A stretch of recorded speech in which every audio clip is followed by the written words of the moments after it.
कल हम लोग घन का अध्ययन किए थे। आज घनमूल देखेंगे कि घनमूल किस प्रकार से निकाला जा सकता है। तो किसी भी घन का घनमूल निकालने के लिए उस संख्या का खंड करना पड़ता है। केवल गुणनखंड के माध्यम से ही घनमूल ज्ञात किया जा सकता है। और जिस प्रकार से वर्ग या वर्गमूल ज्ञात करने के लिए दो विधियां थी कि गुणनखंड विधि या भाग विधि, तो इसमें केवल गुणनखंड विधि है। सबसे पहले हम जो संख्या हमें दिया गया रहेगा उसका हम गुणनखंड करेंगे, छोटे छोटे खंडों में, अभाज्य खंडों में बांटेंगे और उसके बाद जो है उनका घात 3 के रूप में लिखेंगे और घात 3 छोड़ देंगे तो वह घन प्राप्त हो जाएगा। इस प्रकार से आज हम घनमूल देखेंगे।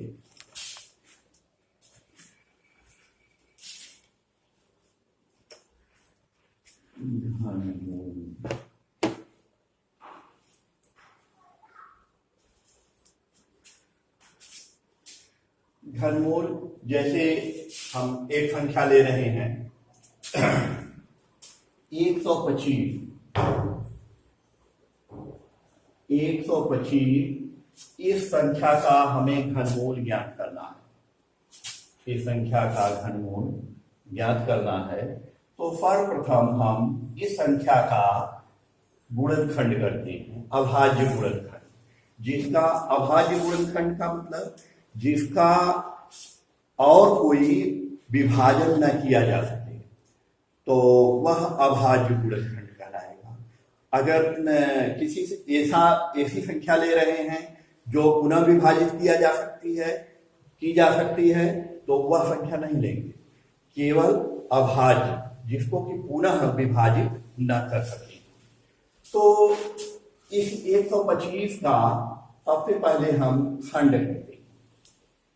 इस तरह से रेखा खींच लेंगे और यहाँ पर 125 लिख देंगे और अब हम देखते हैं कि 1 से सभी संख्याएं विभाज्य होती हैं। 2 से यदि इकाई के स्थान पर 1 3 5 7 है तो वह संख्या 2 से विभाजित नहीं होगी। वह संख्या सदैव 3 5 7 9 11 13 यानी अभाज्य विषम संख्याओं से ही विभाज्य होगी। तो यहाँ पर हमें विषम संख्या इकाई के स्थान पर प्राप्त है, इसलिए हम 2 4 6 8 से कभी भी इसको विभाजित करने की कोशिश नहीं करेंगे। और अब देखेंगे क्या यह 3 से विभाज्य है। 3 से देखने पर ये लग रहा है 3 चौका 12 और 5 जो है वह नहीं कटेगा, 3 से नहीं देखेंगे। 5 से देखते हैं कि यह संख्या 5 से विभाजित है तो 5 से देखते हैं 5 दूनी 10 और 2 बचा दहाई के स्थान पर ये हो गया 25, 5 5 25। यह संख्या 5 से विभाज्य है तो यहाँ पर हम 5 लिखते हैं और विभाजित करते हैं 5 दूनी 10 और यहाँ से 2 बचा है, ये हो गया 25, 5 5 25। अब पुनः जो है हम देखते हैं कि किस संख्या से 25 को विभाजित कर सकते हैं। तो हमें देखने में ये आ रहा है कि 25 जो है वह 3 से विभाजित होने वाली नहीं है, 5 से ही विभाजित होगी। तो पुनः 5 से इसको विभाजित करते हैं तो 5 5 25। अब पुनः 5 जो है वह स्वयं से ही विभाजित हो सकती है 5 से। यहाँ आ गया 1, 5 1 कम 5। जब 1 आ जाए तो वहां पर खंड करना बंद कर देते हैं। अब ये देखते हैं किन किन संख्याओं से यह संख्या 125 विभाज्य है, किन्हीं संख्याओं से विभाज्य है। तो अब 125 हम लिखेंगे 125 का घनमूल। यहाँ बाहर जो है करणी के बाहर 3 लिख दिया जाए, इसका मतलब होता है घनमूल। करणी के बाहर 3 लिख दिया जाए,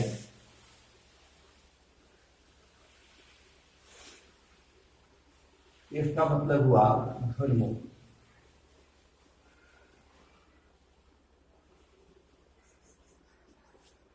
तो अब जो है यहां पर हम लिखेंगे P और ये संख्याएं लिख लेंगे गुणनखंड के रूप में, गुणन के रूप में 5 गुणे 5 गुणे 5 बराबर 3 बार लिख देंगे और 5 के घाती 3 के रूप में इसको अभिव्यक्त करते हैं।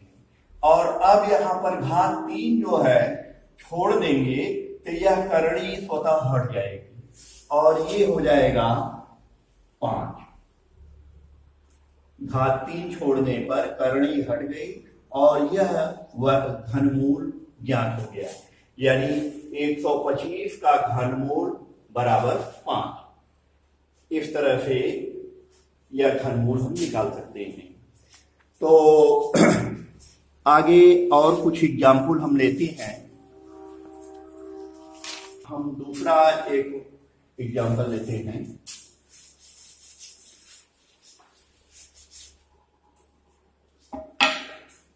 जैसे मान लीजिए कि एक परिमेय संख्या दिया है ऋण 5/9, इसका घन करना है, घनमूल ज्ञात करना है। 125/729।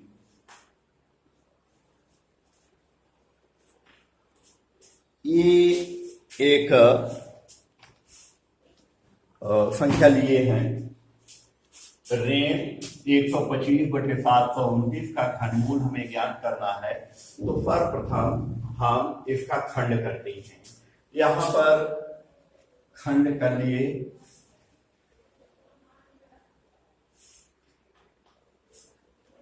125 का, ऋण को छोड़ देते हैं और 125 का खंड कर लिए तो ये हो गया 5 से काटे, 5 से विभाजित किए, ये हो गया 5 × 10, 5×25 और पुनः काटे 5 से, तो ये हो गया 5 और इसको पुनः काटे तो ये हो गया 5 × 5 यानी 1।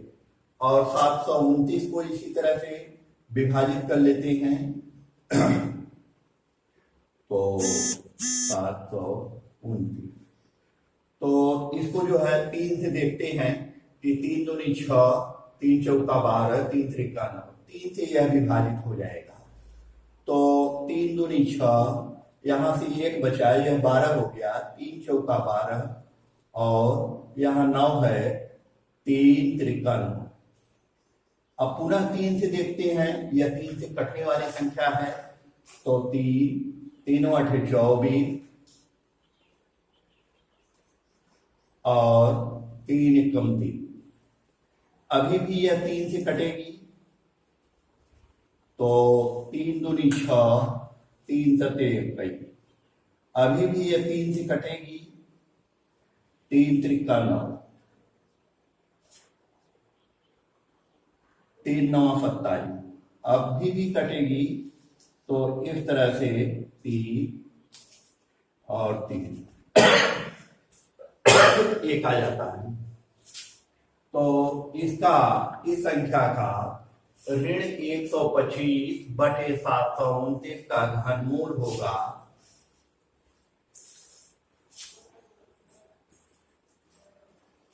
5 × 5 × 5। छात्र सबसे पहले इसका गुणनखंड यहीं पर दिखा देंगे, कर लेंगे और उसके बाद यहाँ पर लिखेंगे। तो यहाँ पर अभी हो गया 3 गुणे 3 गुणे 3 गुणे 3 गुणे 3 गुणे 3, यह 6 बार में कटा है। तो इस प्रकार यह हुआ। अब घात 3 के रूप में अभिव्यक्त करते हैं। तो ये हो गया 5 के घाते 3 बटे 3 के घाते 3 गुणे 3 के घाते 3, ये हो गया। अब यहां से घात 3 छोड़ देते हैं अंश और हर दोनों जगहों से, तो ये हो जाएगा, करनी स्वतः हट जाएगी और ये हो जाएगा 5 बटे 3 गुणे 3 बराबर 5 बटे 9। अब यहां पर ऋण चिन्ह लगा देते हैं, क्योंकि ऋणात्मक संख्या का घनमूल ऋणात्मक संख्या ही होगा, कभी भी धनात्मक नहीं लिखना है। यहाँ पर ऋण संख्या का घनमूल सदैव ऋण संख्या ही होगा। इस प्रकार से इसका हम गुणनखंड करके और घनमूल ज्ञान कर लेते हैं। तो छात्रों को हम कुछ घर से काम करने के लिए, कुछ अभ्यास के लिए दे देते हैं, यह करेंगे।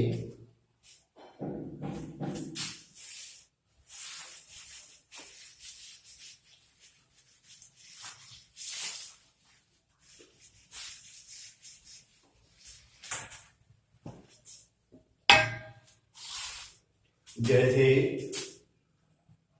64 का घनमूल ज्ञात करना है।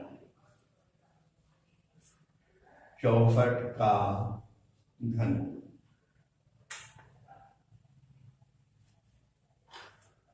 घनमूल, ज्ञात करना।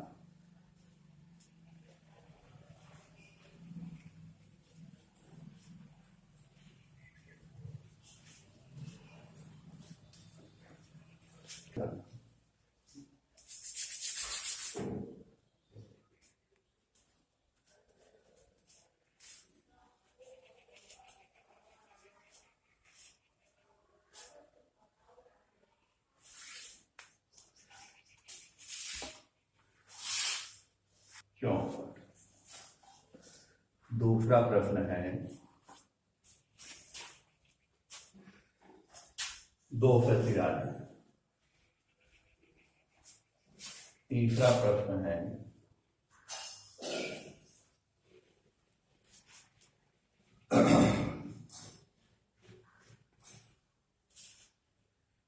125 बटे 700। चौथा प्रश्न है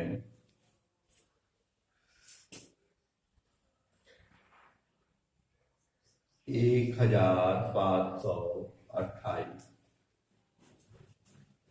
पांचवा प्रश्न है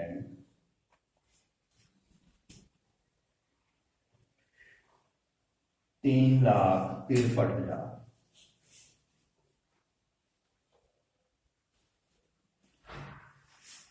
इनका घनमूल छात्र घर से निकालेंगे।